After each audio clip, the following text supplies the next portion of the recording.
안녕하십니까? 국어를 사랑하는 대한민국 안산 광덕고등학교 1학년 여러분.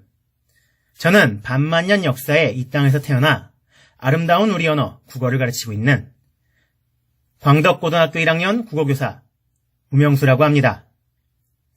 반갑습니다, 여러분. 자, 국어를 읽어주는 남자, 문학을 함께 읽는 남자. 자, 광덕고등학교 1학년 국어선생님 우명수입니다.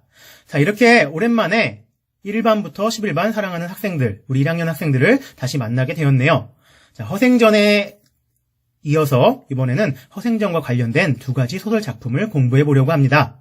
영상이 지금 올라오는 이유는 여러분들 중간에 다른 진도를 나가기도 했고요. 선생님들이 문법, 학습지를 만드는 데 시간을 투자했기 때문입니다. 그리고 선생님이 맡은 지금 이 영상도 기획하고 또 구조를 짜보고 그리고 실험 영상을 찍어보고 마침내 마지막 영상을 찍고 여러분들께 제공하고 있습니다. 여러분들이 준비해야 될 태도는 이런 우리 1학년 국어 선생님들이 영상과 학습지와 이런 걸 열심히 준비하고 있습니다. 그런 거에 대해서 당연한 게 아니라 감사하는 태도로, 감사하는 마음으로 더 잘 듣고 더 잘 받아들여서 시험도 잘 보고 우리 국어가 어떤 내용을 가지고 있고 그 의미가 뭔지 여러분들 삶에서 찾을 수 있으면 좋겠습니다. 여러분들이 감사하며 받아들이고 선생님들도 여러분들이 어떻게 하면 더 국어를 잘 배울 수 있을까를 고민하면서 영상과 각종 자료들을 만들도록 하겠습니다. 앞으로 1년 동안, 남은 1년 동안도 선생님들과 여러분이 같이 호흡을 맞추고 그리고 같이 서로 반응하면서 즐겁게 1년 동안 국어를 공부했으면 좋겠습니다. 그게 우리의 꿈이고 여러분들과 많은 추억을 남기고 싶어요. 자, 그렇다면 영상의 구성을 알려드리겠습니다. 지금 1분 55초 정도 지나가고 있는데요. 이번엔 말을 좀 천천히 할게요. 자, 첫 번째, 자, 영상은 두 편으로 가능하면 찍을 예정입니다. 파트 1과 파트 2. 파트 1은 이렇게 안내를 먼저 시작하고 그리고 지난 허생전의 줄거리를 선생님이 준비한 이 칠판에서 확인해 보도록 하겠습니다. 재밌게 말이죠. 그리고 그거에 이어서 여러분들 프린트 1쪽에서 8쪽짜리 갱지로 된 거 받은 거 있죠? 2쪽이 허생의 처라는 소설, 3에서 8쪽이 허생전을 배우는 시간이라는 소설입니다. 다 공통적으로 허생이란 게 발견될 수 있겠죠? 자, 그러면 선생님은 지금 영상을 이렇게 전개할 예정입니다. 첫 번째, 허생전 내용 줄거리. 두 번째, 허생의 처 토파보기, 허생의 처 배우기. 거기까지가 파트 1으로 구성할 예정이고요. 파트 2는 허생전을 배우는 시간으로 가득 채워볼 예정입니다. 여러분은 선생님이랑 이 동영상을 같이 호흡하기 전에 여러분 먼저 허생의 처와 허생전을 배우는 시간을 프린트 1쪽에서 8쪽을 읽고 왔으면 좋겠습니다. 그래야 여러분들이 더 남고 더 기억에 오래도록 중요한 것들이 남을 것입니다. 자, 그럼 첫 번째 줄거리 요약 한번 가볼까요? 자, 그럼 강사는 이제 안내했으니 사라지겠습니다. 항상 옆에서 지켜보겠습니다. 자, 해봅시다. 자, 허생의 집에서 시작하죠? 묵적동. 자, 허생과 허생의 처가 있었어. 근데 다툽니다. 허생처는 실용적인 걸로 돈을 좀 벌었으면 좋겠다. 먹고 살아야지 하는데 허생은 아니야, 나 책 읽어야 돼. 정신적인 게 중요해. 그럼 돈이라도 벌어야 도둑질 못하냐 하니까 허생이 10년 계약했는데 7년밖에 안 되는데 갈래? 가출. 그렇죠? 허생처는 집에 있겠죠? 나와서 한양으로 가니까 한양에 제일 부자가 누군지 찾아보니까 운종가에서 변씨가 있다고 해서 변씨 집을 갑니다. 변씨한테 돈을 빌려요. 만냥 변씨는 대단한 인물일 것 같아서 빌려줍니다. 허생이 돈을 갖고 안성으로 가죠. 안성 가서 과일을 2배로 사들이고 10배로 팝니다.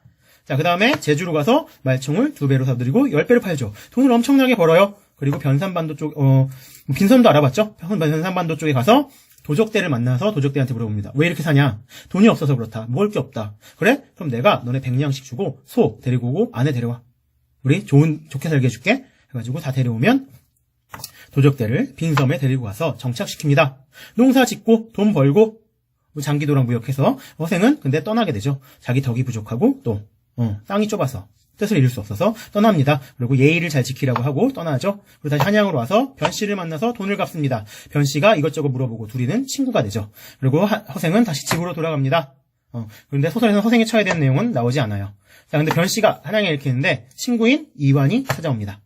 그래서 이완이 인재가 필요하다니까 변씨가 허생의 집으로 데려가죠. 둘이 들어가서 변씨랑 얘기하는데 이완은 못 들어가요. 허생이 무시하죠. 그러다가 마침내 들어와가지고 이제 도와달라고 하니까 허생이 3가지 계책을 얘기합니다. 그러나 노 모든 대답은 X.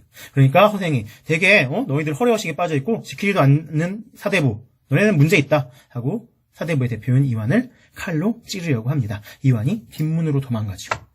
그리고 다음날 다시 찾아왔을 때 허생은 온데간데 없었다. 그렇게 나오고 있죠. 자, 이게 줄거리입니다. 그렇다면 우리는 여기서 하나 알아볼 거. 자, 이어서 나오는 허생의 처에 대한 거죠. 근데 허생의 처를 들어가기 전에 우리 잠깐 요거 한번 살펴보고 갑시다. 자, 허생의 처를 지은 작가는 바로 이분입니다. 역사에 대한 지식과 흥미를 글로 풀어내는 작가 이남희 작가입니다. 이남희 작가님이 이 허생의 처를 지었고, 자, 여성 작가죠. 여성에 대한 시각으로 글을 지었고 또 그걸 역사 속에 넣어서 풀었습니다. 자, 이남희 작가가 지었으니 이 소설 허생의 처는 어떨까요? 한번 예상해보면서 들어가면, 추측해보면서 들어가면 더 이해가 쉬울 겁니다. 자, 그러면 제목이 허생의 처예요. 그쵸? 허생전을 패러디한 거죠? 그럼 우리는 이거를 좀 알아봐야 됩니다. 자, 봅시다. 패러디라는 거죠? 자, 패러디는, 자, 표절이 아닙니다. 모방을, 외국말로 패스티시라고 그래요. 그냥 베끼기만 하는 거. 모방도 아닙니다. 근데 그럼 무슨 모방이냐 했을 때 가장 중요한 단어죠. 자, 창조적 모방입니다. 자, 창조적 모방을 하는 건데, 자, 이거 뭐랑 뭐, 자, 허생전에서 따오는 게 뭐가 있어요? 자, 구조. 허생전의 구조나 어떤 거. 인물들을, 자, 차용이란 거는 빌린다는 뜻입니다. 빌려올 수 있어요. 근데 중요한 건 어떤 시각으로 올까요? 새로운 시각으로. 원래 작품과는 다른 새로운 시각으로, 그렇죠. 원작의 인물이나 원작 내용을 비판하거나, 그리고 풍자할 수도 있는, 이 비판, 풍자 등을 통해 새로운 주제,